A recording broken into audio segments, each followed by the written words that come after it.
dans tous les Saturday Night Main Event qu'on a eu depuis le début, c'est peut-être le meilleur. Ah, c'est probablement le meilleur. Cette nouvelle formule, on avait parlé en preview de mettre en avant les jeunes, peut-être, enfin les jeunes talents, les jeunes pépites, peut-être pas forcément le faire à chaque fois, mais ça doit revenir. Je pense qu'on est d'accord pour dire ça, ça doit revenir à l'avenir. Ça doit revenir, tout dépendamment de comment on l'organise. Oui, c'est-à-dire.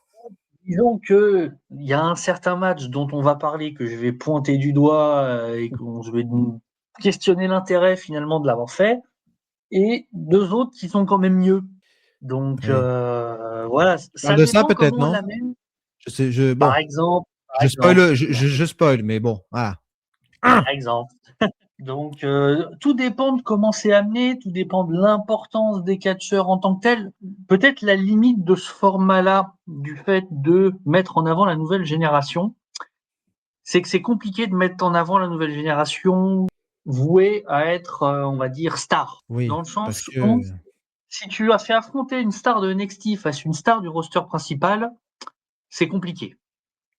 c'est compliqué de prendre la décision d'en faire perdre un, d'en décrédibiliser un. C'est pas tous les jours que tu peux faire perdre Cody Rhodes, quoi.